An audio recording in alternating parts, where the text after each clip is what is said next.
Thursday, July 28th, 2022, meeting of the TMRPA Regional Planning Commission. Mr. Clerk, can we have roll call, please? Okay. Kathleen Taylor? Here. Kate Nelson? Absent. Kyle West? Here. Francine Donchik? Here. Mark Johnson? Here. Peter Gower? Here. Sarah Chavilicek? Here. Scott Carey? And Shelley Reed? Here. All right, we have a quorum. Okay. Then the next item on our agenda is the election of officers. Director Smith, do you need to give any intro on this, or? No, I think we're Okay. You're just good for nominations, please. Excellent. So we're looking for a nomination for chair for Washoe County. This is Francine Donchik for the record. I nominate for chair for from Washoe County, Sarah Chavilicek. Excellent. I have a nomination. Do I have a second? Mr. Gower, I'll second. Okay, I have a motion and a second. Any further discussion? All those in favor? Aye. Aye. Congratulations. Okay. Next on the agenda is the election of the vice chair from the city of Sparks. I'm looking for a nomination. Mr. Chairman, I nominate Commissioner Reed for the position of Vice Chair. Thank you, Commissioner. I have a motion. Looking for a second. This is Commissioner Chavilicek. I'll second that motion. I have a motion and a second for Commissioner Reed. All those in favor? Aye. Opposed? Perfect. Commissioner Reed, congratulations to you as well. And I guess with that, I'm still in charge, right? Yeah, that's no transfer of power. Nice. Nice. All right. Well, I guess as the first act as the president-elect, I will ask us all rise for the salute to the flag, and I will ask future chair, Commissioner Chavilicek, to lead us, please. Pledge allegiance to the flag of the United States of America and to the republic for which it stands, one nation, under God, indivisible, with liberty and justice for all. Thank you very much. Next item on the agenda is the approval of the agenda. And when you do it, please do it with a loud, echoing voice. Looking for a motion for... Move to approve. Motion. Do I have a second? Francine Donchik, second. I have a motion and a second. All those in favor? Aye. Okay. Agenda is approved. Next item on the agenda is public comment. I will turn it over to the clerk for discussion of public comment. I've received none at this time. Okay. Thank you very much. That will close public comment and bring it back for approval of the minutes for the June 23rd meeting of the Regional Planning Commission. Mr. Chair, Commissioner West. I move to approve the minutes of the June 23rd, 2022 Regional Planning Commission meeting. Excellent. I have a motion. I have a second. Commissioner Taylor, I'll second. Thank you, Commissioner Taylor. I have a motion and a second. Any further discussion? All those in favor? Aye. Commissioner Johnson, this is Francine Donchik. I abstain as I was not in the meeting at the time. Excellent. Thank you. Okay. I have approval, 7 votes for and 1 abstention. Great. All right. We are rolling right through. It's the echo. It's got me moving it. It's the echo. No, I love the echo. It's the reverb pedal is on right now, and I'm totally digging that. Okay. Stress is off. It's his last meeting. I know, exactly. All right, next item is business of the day. Item 7A, a resolution that I will turn over to Director Smith for this one. Thank you very much, Mr. Chair. Jeremy Smith, the record. We're very excited to have this item. It's a resolution of appreciation for the service of Larry Chesney on the Truckee Meadows Regional Planning Commission. And I'd like to go ahead and read this resolution into the record. Whereas Larry Chesney served as a member of the Regional Planning Commission from July 2016 to June 2022, representing Washoe County. And whereas Larry Chesney always sought to advance the quality of life for residents of the Truckee Meadows. And whereas Larry Chesney endorsed the efforts of TMRPA in moving towards increasingly data-driven, thoughtful analysis for public and private decision makers, and was continually committed to supporting comprehensive and innovative approaches for planning in our region. And whereas Larry Chesney consistently participated in thoughtful deliberations regarding the many reports and technical initiatives undertaken at Team RPA, such as the consensus forecast, analysis of transit-oriented development corridors, the regional housing study, the regional strategy for housing affordability, and other plans to support the Truckee Meadows. And whereas Larry Chesney was always prepared with good questions and comments on items at Regional Planning Commission meetings and was committed to perpetuating good planning in the Truckee Meadows region. And whereas Larry Chesney participated in a comprehensive review and update of the regional plan. And whereas Larry Chesney promoted holistic and out-of-the-box thinking with regard to the role and duties of regional planning, including contemplation of the impacts of a continental disaster, such as the eruption of the Yellowstone supervolcano. That was a fun day. And then whereas Larry Chesney always treated staff with a great deal of respect and appreciation, and staff always enjoyed Larry's congeniality and stories. And whereas Larry Chesney repeatedly set the highest bar for speed when presenting a motion to adjourn RPC meetings. Now, therefore, be it resolved that Larry's colleagues on the Regional Planning Commission and TMRPA staff express their gratitude to Mr. Chesney for his conscientious public service to the Regional Planning Commission. Thank you very much, Larry.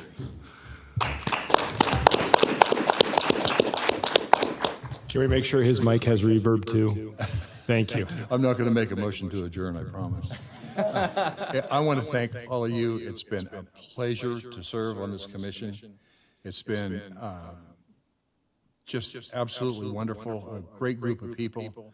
We've accomplished so much in the rewrite of the regional plan and the way that the regional plan is headed. The area plans and master plans for the different entities are following the model of this organization, and I just want to thank you for all the good time. Thank you very much. Thank you, Larry. It's been a pleasure. Oh, no, I was just going to say thank you. It's very much. It's been a pleasure. You thought I was going to say something, didn't you? No. Thank you, Larry. Appreciate you, Larry. Thank you, Larry. Oh. Wait. Excuse me, one more thing. We do have a gift for you, Larry. It's your official nameplate. Souvenir. Thanks, Jared. Thank you very much. If you bring it back after the meeting, we'll all sign it for you. Okay. Next item on the agenda, item 7B, public hearing for possible action, regional plan performance review for the City of Sparks Master Plan Amendment, Western Village. Director Smith. Thank you, Mr. Chair. We have item 7B, as you mentioned, City of Sparks Master Plan Amendment, and we're going to hear from Regional Planner Shawnee Sousa. Good afternoon, Commissioners. Can you hear me okay? With the echo and all? All right, good. Shawnee Sousa, Team RPA for the record. I'll be taking you through the City of Sparks Master Plan Amendment, the Western Village Conformance Review, CR 22-006. So this is the City of Sparks Master Plan land use change, and it's going from mixed-use district commercial to tourist commercial. It's about 9 acres, and it's located near the Sparks Marina on the corner of Nichols Boulevard and Howard Drive. Regional Planning staff recommends that the Western Village Master Plan Amendment conforms with the 2019 Truckee Meadows Regional Plan. So as you can see, it's highlighted in orange there, and that dark blue indicates that it's in the mixed-use core. And that's where we expect to see the most intense development, and it has the highest priority for investment due to the availability of public facilities and services. This site also has a current FAR of Shawnee, 4.7. I'm going to pause you for a second. I think we can't see. Oh, you can't see? The folks on Zoom are not seeing the presentation.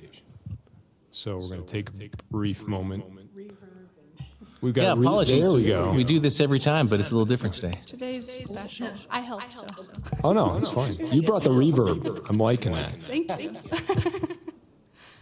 Okay, are we good to go? Okay. All right. Those on Zoom, give me a thumbs up. Awesome. Thank you. All right, Shawnee. Appreciate it. Okay. So now we'll take, maybe. Now I can't move with the. Okay, got it. Okay, so now we're going to take a little closer look. This is the area map. The subject site is in a developed area where city services are already provided and where infrastructure exists to serve the subject parcels. This is also compatible with the surrounding land uses. City of Sparks materials indicated the intent of this master plan land use change is to have the ability and the option to include more signage for the area.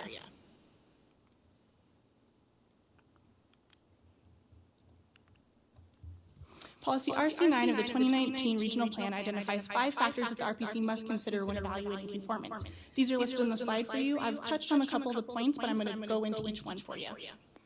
In terms of population growth, this does not affect residential land uses, so it will have no effect on this category.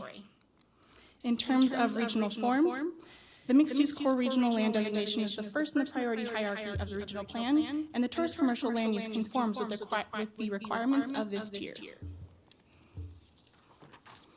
As mentioned, for public facilities and services, they are in place in the areas well developed, so this also conforms. There are no impacts to natural resources and no issues with the regional plan. And finally, in terms of regional coordination, we found no issues other than everything else that was listed in the presentation. Sorry, I'm throwing off now. The proposed motion is on the slide for you. It's also found in your packet. I am available for questions, and so is City of Sparks. Thank you, Shawnee. Appreciate that. Okay, I'll bring it back to the commission for questions of staff or City of Sparks for this. If I'm not seeing any questions, we have a motion on the screen, so I'd be looking for a motion on this item. Mr. Chair? Commissioner Carey. Thank you. See if I can find the motion. I move to find the Western Village Master Plan Amendment to the City of Sparks Comprehensive Plan in conformance with the 2019 Truckee Meadows Regional Plan based on findings listed in the staff report. Thank you, Commissioner Carey. I have a motion. Looking for a second. Mr. Chairman, I'll second that motion. Thank you. I have a motion from Commissioner Carey and a second from Commissioner West. Any further discussion? Mr. Chair? Commissioner Carey. Yeah, thank you. I'll obviously be supporting the motion, but I concur with staff and their analysis. I think from a regional form and pattern perspective, this proposed land use change makes a lot of sense. You know, there's been a non-restricted gaming use and hotel on this use for nearly 50 years. I think that use has helped advance the goals and policies of our regional plan. And but one thing I would like to point out that I'm very concerned about, and I brought this up when the city looked at this master plan amendment, was when the city implemented its mixed-use district and the region implemented mixed-use standards in this particular area of the region, there was 5 different transit routes that serve this corridor. You know, today the RTC is proposing significant and I would say adverse impacts to the city. And that's going to basically eliminate transit within this area's mixed-use core, but it will also eliminate transit service to this subject site. So I think a tourist commercial standpoint makes sense, but I'm very concerned about the proposed change of these transit cuts and how it's impacting not only the city's region or comprehensive plan, but also the region. I know East Sparks in particular and downtown Sparks is not alone in the region when it's facing these transit cuts. And I think it's having an impact on our regional plan. I think we need to have a discussion when we're going into a future update of the regional plan or talking with the RTC about these proposed transit cuts, because you can't do mixed-use development, you can't do transit-oriented development without transit service. And we've put a lot of density as a region into these areas, and if it's not going to be served by transit, then I don't know if it makes sense anymore. And that'll have a significant impact from a land use planning perspective. So I'll get off my soapbox on this, but just wanted to throw those comments out there from a regional perspective. Thank you. Thank you, Commissioner Carey. Appreciate those comments. Any additional comments? Mr. Chairman, Commissioner West. I just want to say I do support Commissioner Carey's response and his comments on that, and I think he brings up some very valid points. Thank you. Agreed. Additional discussion? Okay, call for a vote. All those in favor? Aye. Mr. Chair, did we do public comment? We did not do public comment. Thank you, Commissioner Carey. You're already moving into the leadership role. Sorry, yeah. Oh, wait, and you didn't get I elected. just caught down on my agenda that we Sorry, had I public apologize. comment. Commissioner, I should have thought of Mr. that Clerk. before I made the motion. Not to worry. We have no public comment for this item. okay, thank you. Apologies for not doing that in the order. But hey, it's my last night. What are you going to do, fire me? Sorry. Okay, I will take that just to make sure, now that we've had public comment, we will ask for the vote again. All those in favor? Thank you. Okay. Okay, motion carries unanimously. All right, with that, we will move on to the next item, item 7C. This is a public hearing for the Regional Plan Regional Plan Conformance Review, Washoe County Master Plan Amendment, the Verdi SOI rollback. Director Smith. Thank you, Mr. Chair. This item will be led by Regional Planner Chris Tolley. Good evening, Commissioners. Chris Tolley, TMRPA. This item is a conformance review of the Verdi SOI rollback amendment to the Washoe County Master Plan. Do you advance the slide? Nope. That worked, maybe. All right, some overview. So this proposal includes an amendment to the Washoe County Master Plan to establish the proposed industrial land use designation. The subject parcels are located on the south side of Interstate 80, off Exit 7 and north of Mogul Road, and within the Tier 2 regional land designation. Regional Planning staff is recommending that the proposed amendment conforms with the 2019 Truckee Meadows Regional Plan. So that was the, on the previous slide was the regional form map, and this is the aerial map, zooming in a little bit, showing the subject site.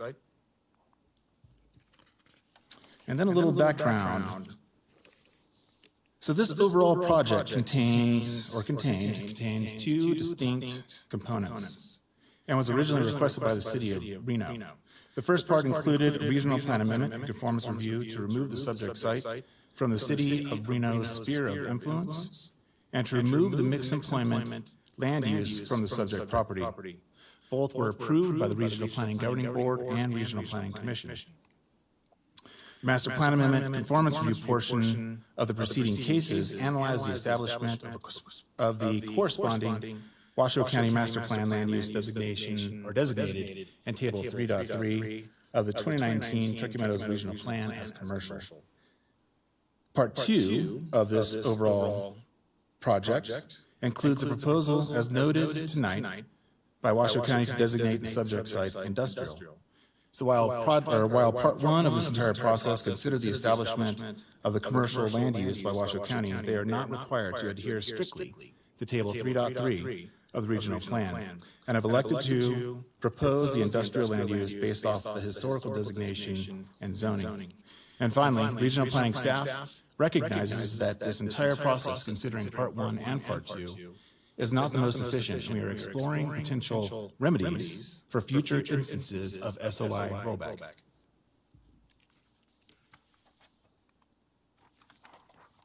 So on to the review criteria. So policy RC9 of the 2019 Truckee Meadows Regional Plan identifies the 5 factors that the RPC must consider when evaluating conformance.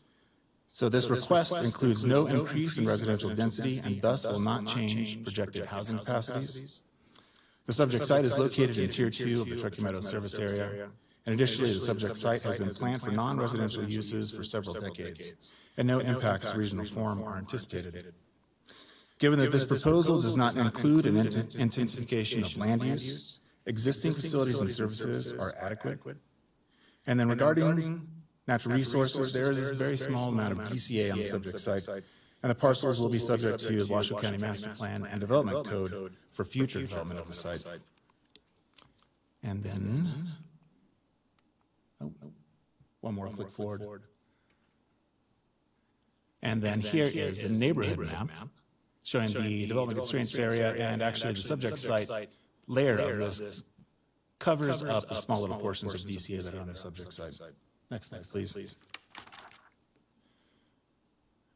So in conclusion, staff is recommending that the RPC find this proposal in conformance with the regional plan, and a motion for this is located on the slide. So this does conclude my presentation. However, we are available for questions if there are any. Okay. Thank you, Chris. Appreciate that. Let me get this right this time. Do we have any public comment on this item? With an echo, I say we have none. I do believe, as a point of clarification, we did receive written correspondence That is correct. Director Smith? Yes, Mr. Chair, we received two letters from nearby residents. Those were posted online, and you guys have had access to them when the public got access as well. Okay. Thank you very much. Sure. Okay. With that, I will close public comment and bring it back to the commission for questions. Comments. Commissioner West. I need to make a disclosure on this item. I was contacted by Jessica Sferraza, representative of the potential developer of the subject site, to determine if I had any questions or concerns regarding the proposed Washoe County Master Plan amendment.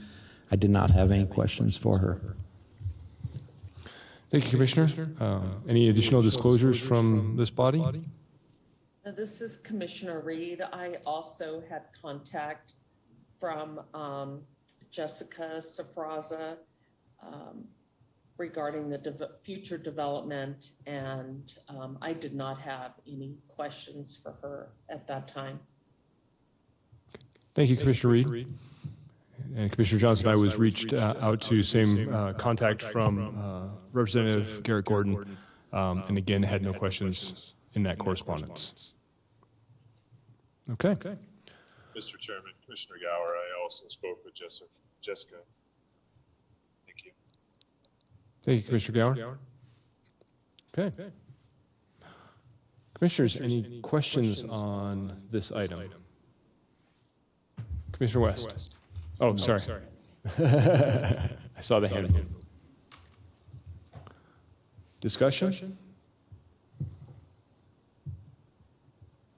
Or a motion? Commissioner Taylor. Thank you, Mr. Chair. This is Commissioner Taylor. I just wanted to discuss that when this came before us in December, I voted against it to remove the parcels from the sphere of influence. But now that that is moving forward, I'm going to be able to support it based on the direction that this is moving forward. Thank you, Commissioner Taylor. Okay.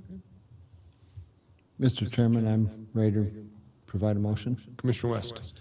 I move to find the Verdi SOI rollback amendment to Washoe County Master Plan in conformance with the 2019 Truckee Meadows Regional Plan based on the findings listed in the staff report. Thank you, Commissioner. I have a motion from Commissioner West. Looking for a second. Johnson, this is Anthony Donchik. I second the motion. Okay, I have a second from Commissioner Donchik. Any additional discussion? Okay. Mr. Clerk, can we have a roll call vote on this, please? You certainly may. Kathleen Taylor? Yes. Let me just keep track of this real quick. Kate Nelson is absent. Kyle West? Yes. Francine Donchik? Yes. Mark Johnson? Yes. Peter Gower? Peter Gower? Sorry, mute button. Yes. Not to worry. Sarah Chivilicek? Yes. Scott Carey? Yes. And Shelley Reed? Yes. All right. Thank you. Motion carries unanimously. Thank you very much. Okay.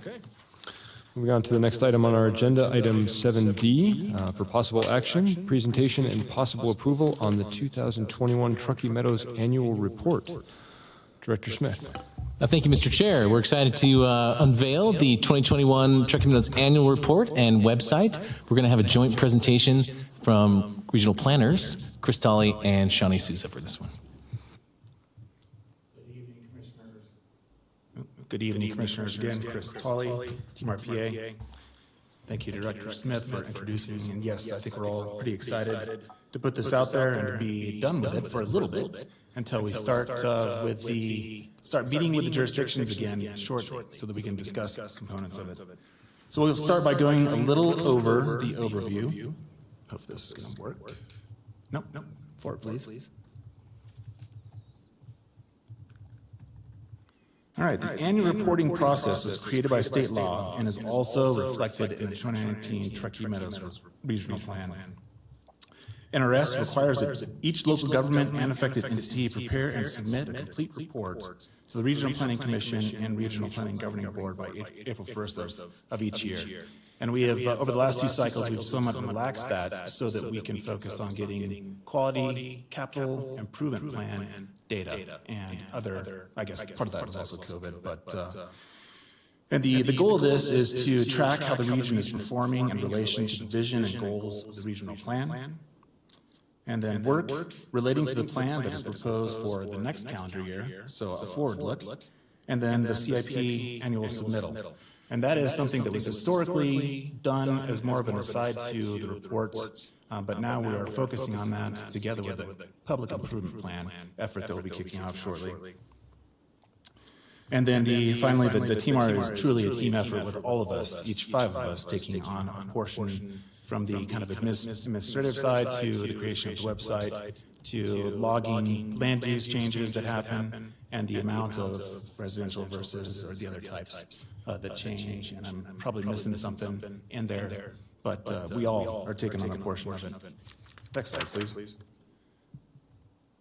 And then we receive submittals. This is our standard list. I think we may expand this by 1 to include the Truckee River Flood Management Authority, at least their capital improvement plan information.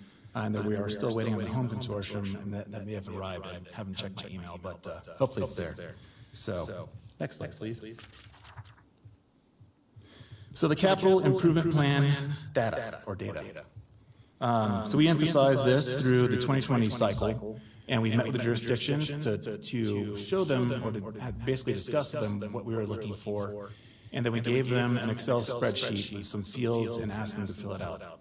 And we received quite a lot of information, and we attempted to sort through, but realized that we needed to build more of an understanding. So with this cycle, we asked for the same information and modified more or less what we were asking for, and we received more information from basically everybody that submitted. And we'll hop into a little summary of that on the next couple of slides.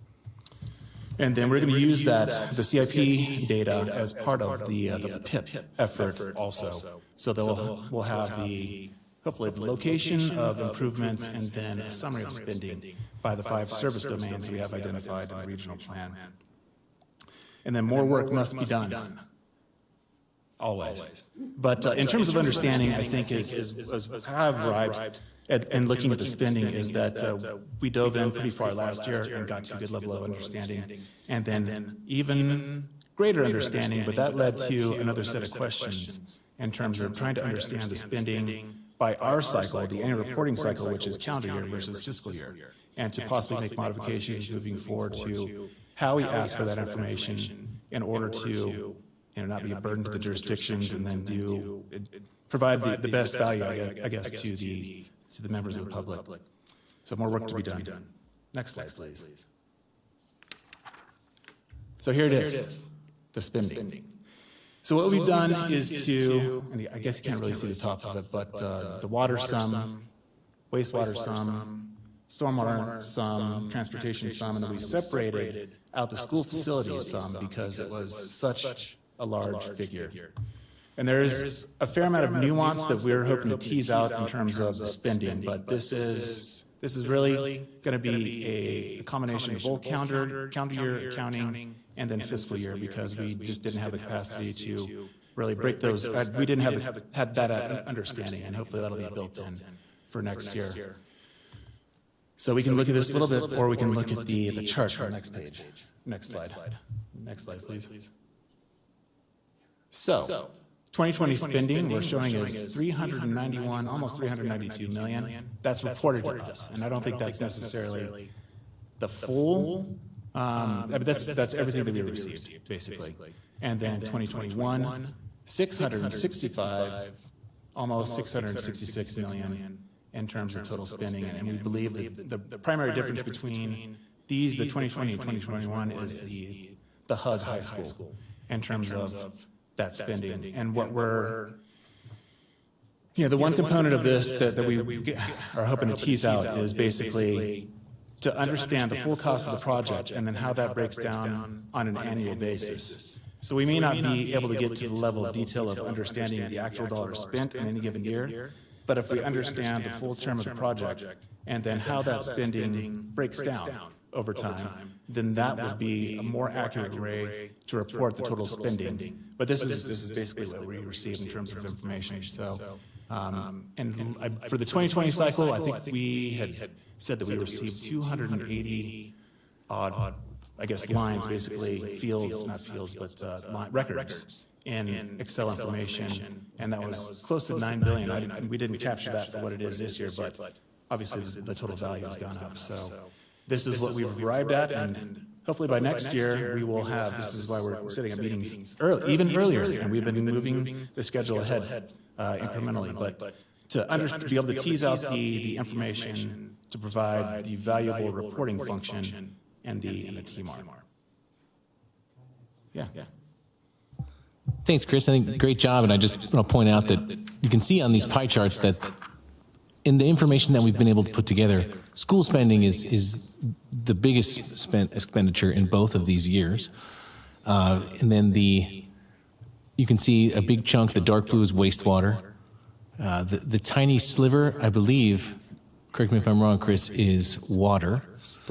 That's stormwater. Okay. And so then the 7% on the left and 10% on the right would be water. And then finally that chunk that sits down in the bottom right quadrant, if you will, or kind of bottom quadrant, that would be transportation costs. So that would include the RTC as well as the locals. Yep. And the other piece that Chris touched on, which I think is important, is that, well, number one, we're not experts at CIPs.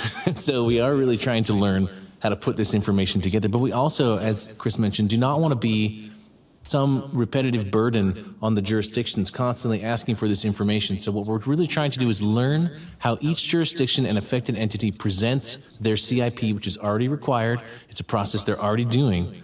And how can we take that information from the disparate sources and the disparate organization mechanisms and bring it together and coalesce it into probably, hopefully in the future, a more full summary, right, with more line items. But this is what we're trying to do. We're trying to take the thing that's already happening and cast it into a comprehensive regional view. So we're learning and making progress, but we're not satisfied. And this is a required component of the regional plan to address the CIP. And this element is basically what we added from last year's TMAR to this year. So even though we don't have a write-up of it in the actual staff report, we have been collecting the information and trying to understand it. So. Mr. Chair, now we're going to turn it over to Shani Sousa, who's going to take us through the website aspect of the TMAR. Shani Sousa, TMRPA for the record. I'm going to be taking you through the website, kind of how to use it, and also some interesting data points as well. So you can get there from our new revamped site, which we were really excited about.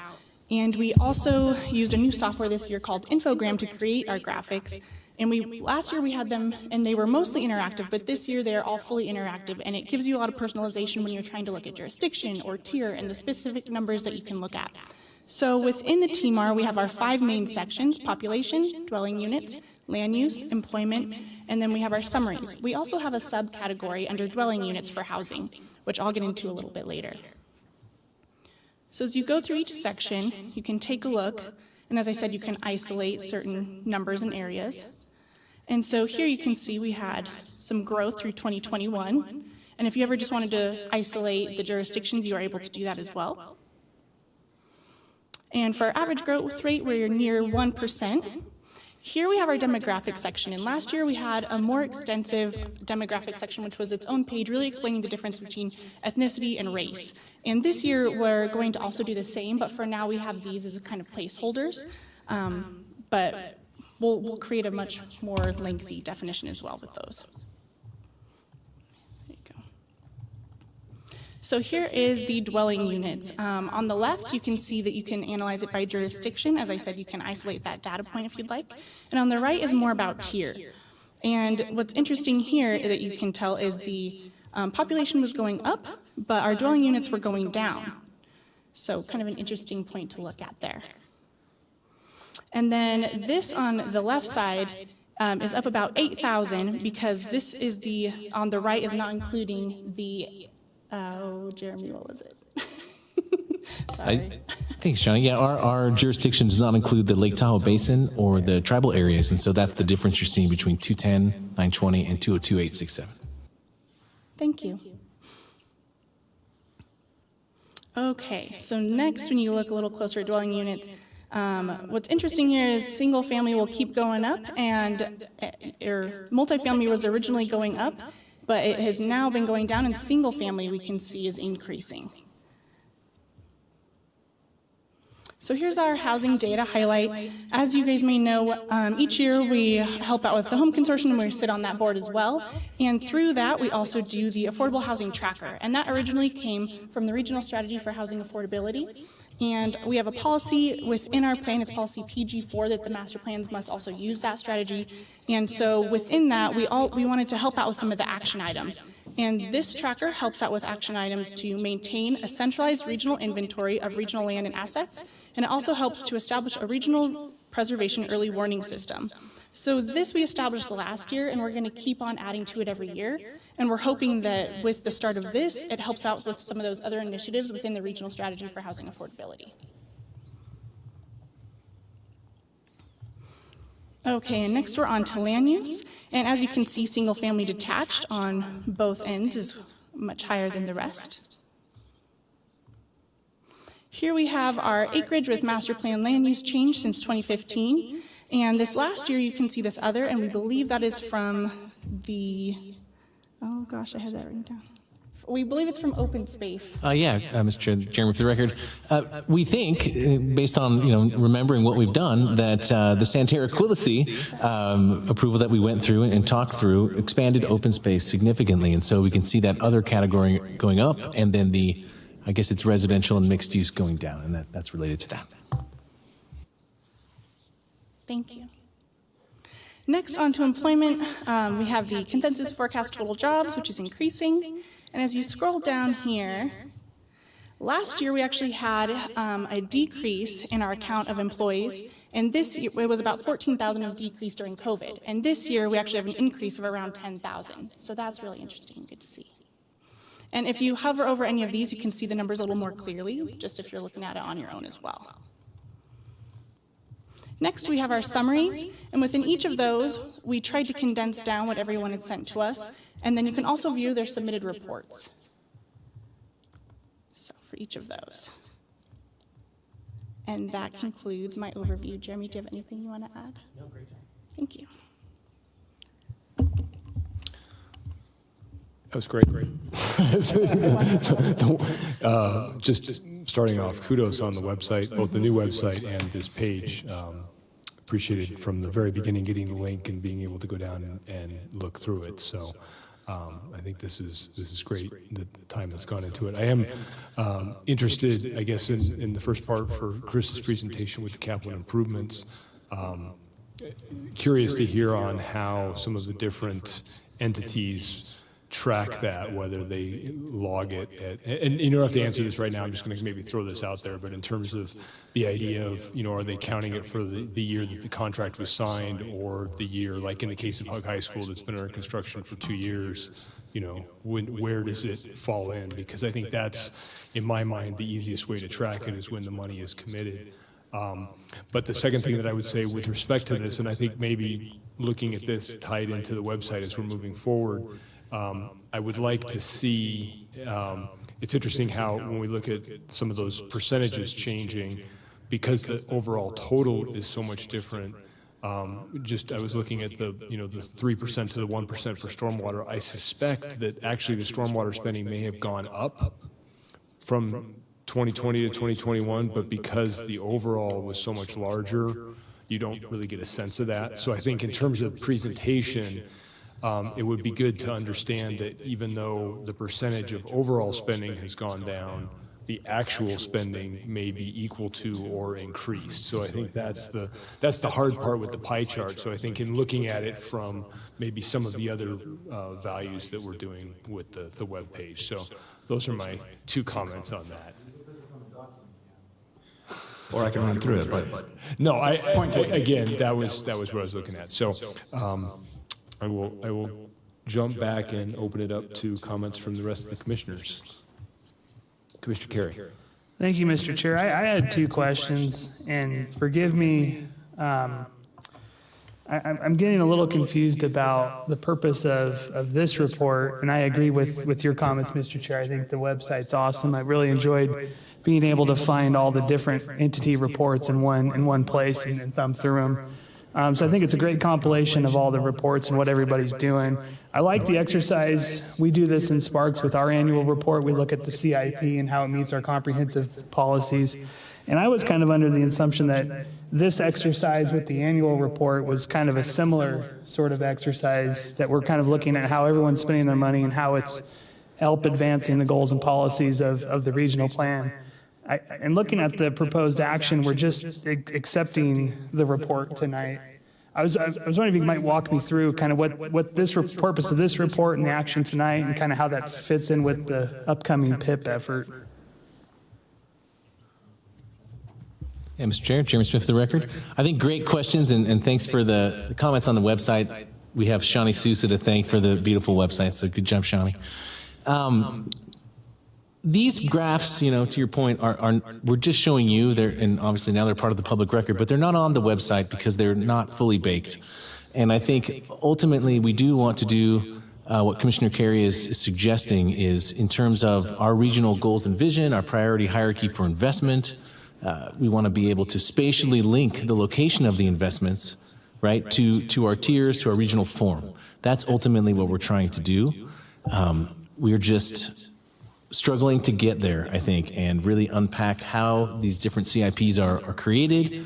I mean, it's a big lift for us, and I think what we'd like to do is spend some of the monies that are remaining in the kind of regional plan implementation fund bank that we used to fund the natural resource plan, data gathering effort. I think there's still on the order of $75,000 left, but to hire some expertise in to help us with unpacking to get to the level, I think, Commissioner Carey, that you're expecting us to get to. And it's another one of these times when we've, uncovered that we're not exactly meeting our statutory requirements, right? It's sort of like the natural resource plan. We don't have currently a map, but we're getting much closer now to having that. So we're targeting this stuff, and we're unpacking it, and we're trying to put it together so we meet that requirement. But this one has been particularly hard for us. So I think our path forward will be to, as part of the public infrastructure plan effort, bring this information in, continue to work with the jurisdictional staff, which we've been already in touch with, the planning staff and public works,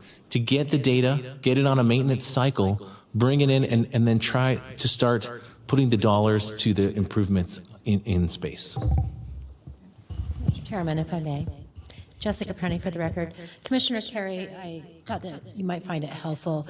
In your regional planning statutes, there's a requirement for all the local governments to submit an annual report and affected entities.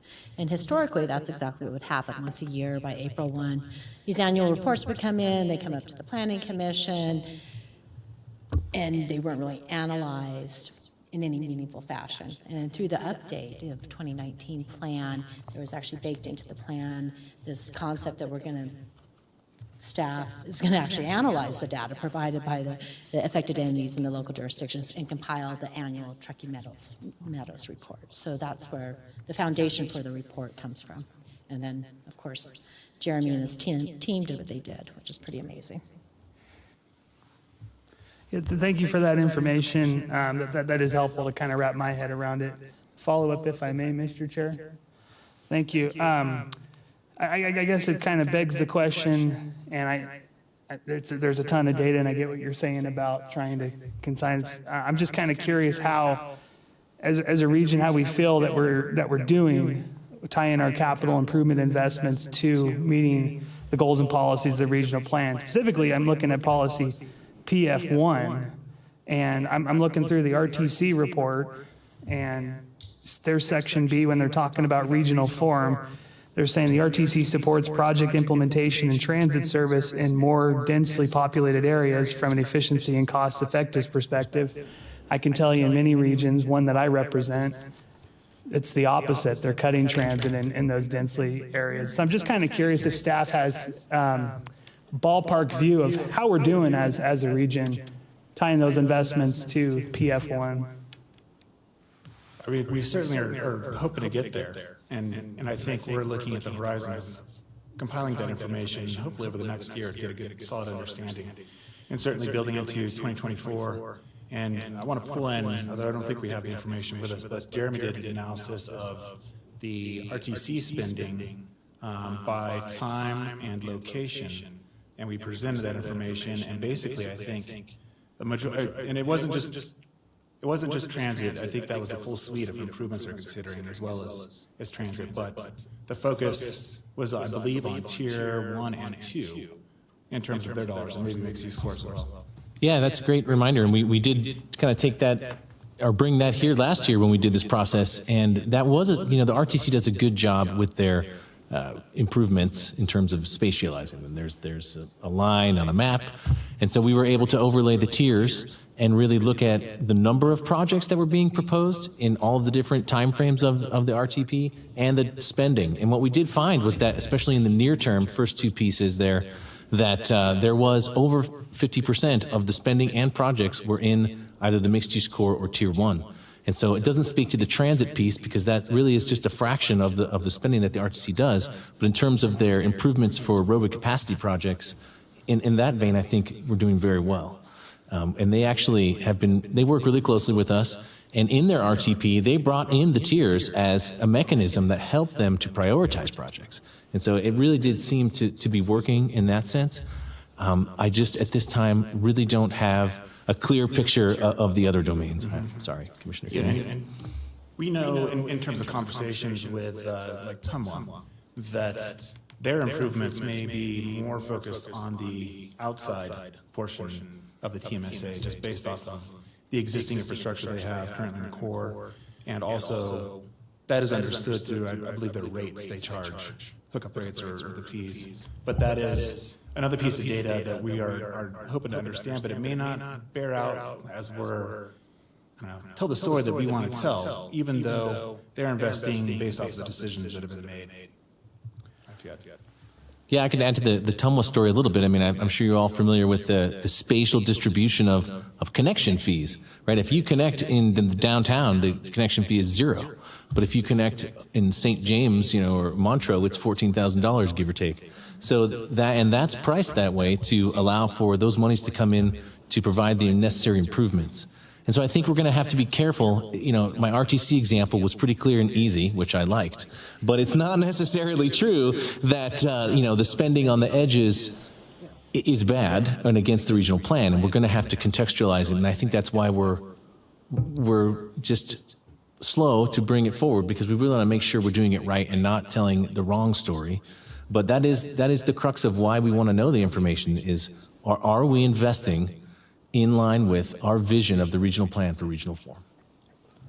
Thank you for that. And I think, and I look forward to those conversations moving forward. And I think that's incredibly valuable data, seeing as a City of Sparks Planning Commissioner, but also on this, getting an idea of how the different entities are tying their investments to the regional plan. And that really helps with the decision making. And thank you very much. Thank you, Commissioner Carey. Additional questions? Commissioner Filicek. Thank you so much. If you could go to the graphic that was Tier 1, Tier 2, Tier 3. Was that on the web? Probably the website. Yes, it was on the website. Yeah.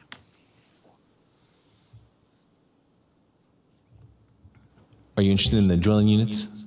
Yes, and well, where the development was in the measure of development in the different tiers. Okay, that looks good right there.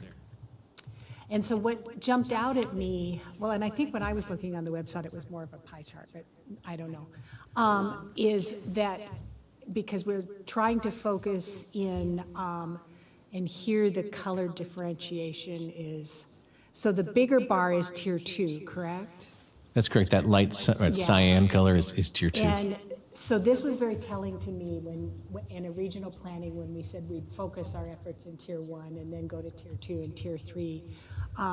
This stood out to me. So this was a little bothersome in terms of how we're stepping up. Visually, it looks like we're stepping over. And is that based on units that were already in the pipeline? Yes, absolutely. Some of it is based on that, and I think what we've noticed is that the overall share of unit growth, I've looked at it over across 20 years, across 10 years, and across 5 years. And what you see when you take a look at that is that it was about 68% of our units were built in the Tier 2 area if you look at the 20-year picture. But that drops down to about 62% when you look at the 5-year picture. So the directionality of units is actually, has been post-recession, been a little bit more oriented towards the core, honestly. And it was interesting that Shawnee pointed out on one of the graphs that this was the first year we saw that multifamily kind of sagged below and single family started to come back up. And so I think that's alarming, and we should be watching for that because we do want to make sure that, you know, we're following what we said in the vision of the regional plan. I guess the other piece is that Tier 2 is the biggest, right, of sort of the tiers. I think the Tier 3 is actually similar, but we kind of have that locked down, right? So Tier 2 really is that area that has a bunch of existing entitlements and is an area where we have a good chunk of vacant land. And so I think we're going to continue to see those developments realized in Tier 2, but when we're thinking about approving new stuff and where we're trying to go, I mean, we definitely are pushing towards. And would it be fair to say that Tier 2, because of the sagging in the multi-use and more moving back into single family, because of the the vacant land being there? I mean, it just, somehow we need to be looking, and it's not under our jurisdiction, but this is just making an observation that we really need to put our words where we really want them to be, and that we're incentivized, or what, maybe that's not the correct word, but looking at how we do that, the inner core, and then Tier 1 and Tier 2, because it's just, this is graphically alarming when you see all that Tier 2 development, so. Yeah, agreed. I think we can work on ways to tell the story better too. I mean, this is going to continue to be a living document, and we're going to continue to do a better job of representing the data. But I think, there's a policy in the regional plan that basically grandfathers in all existing entitlements and zoning. And there was so many decisions that were made before we had the 2019 regional plan that are just out there. And so I think, we want to encourage the concept of potential reconfiguration of some of these things, right? How can we reimagine, if you will, some of these long-standing, languishing PUDs or, active tentative maps that are just barely on life support, that keep final mapping a couple maps to keep them on life support? Can we actually go in and work with the developers, Public Works, get kind of have a public-private partnership approach to think, what do we really want this to be now that we're here in 2022? And create an opportunity for zombie plans to die. Yes, I mean, that notion has been more and more being built into the concept of the approvals, development agreements. There's a sunset, so that we recognize. Everyone's recognizing. Thank you, Commissioner. I love the zombie one reference. I guess to your point, just as a quick follow-up, one of the things that would be interesting, and I'm not sure if it's down below, but does the combination, when you're looking at the dwelling units, are you identifying, okay, so you are identifying it by tier. So I think, to me, the part that was as concerning was, because it's one thing to have a lot of development in Tier 2 if it's potentially higher density multifamily. The fact that both of those were happening at the same time, I think that is something that I'm glad to see, because if there was a high number in Tier 2 but a high number of multifamily in Tier 2, we may be actually achieving what we're attempting to do. So I think, to the point of how are we going, that's a good way to kind of gauge how that's happening. And it'll be now that you've established this form, it's going to be easier to watch it. Right, right. Commissioners, additional comments or questions? Oh, Chris. Just one additional piece. We are also asking we're asking for the current CIP information. We're also asking for future in about the 5-year time frame, and we've received it. But it's a matter of, we got the stuff up that shows the spending for the last 2 years. But the idea is to also look forward and to report on, even though those aren't necessarily in the actual CIP, an official document or made a decision based off of the spending, but collecting that information and showing that as well. moving into the future. Excellent. Thank you. Commissioners, additional questions? Anyone on Zoom? I don't see the hands raised, so I'm just doing a specific call out. No, I just have one comment that I took a look at the website and I think it's absolutely fabulous. So I just wanted to make that comment. Me too, yeah. Thank you, Commissioners. Okay. Additional comments? All right, seeing none, do we have is this for possible action? Was there a motion that you had up on the screen, or somebody wants to make the motion that's in our packet on one of the pages? 39. Page 39. Okay, yeah. Just move to accept. Okay. So, looking for a motion. Mr. Chair. Commissioner Tudulajak. Thank you. I move to accept the submitted annual reports and the 2021 Truckee Meadows Annual Report, TMAR. Thank you. Have a motion. Looking for a second. Chair Johnson, this is Commissioner Donchik. I second. Thank you, Commissioner Donchik. I have a motion and a second. Any additional discussion? I guess I would throw out there that I think there's been some really good discussion this evening about the content of the TMAR. So I think along with the motion to accept that, I think it's a motion to accept with the feedback that's been received this evening. So I would maybe clarify that. So, okay. Got a motion. All those in favor? Aye. Opposed? None opposed? Okay, motion carries unanimously.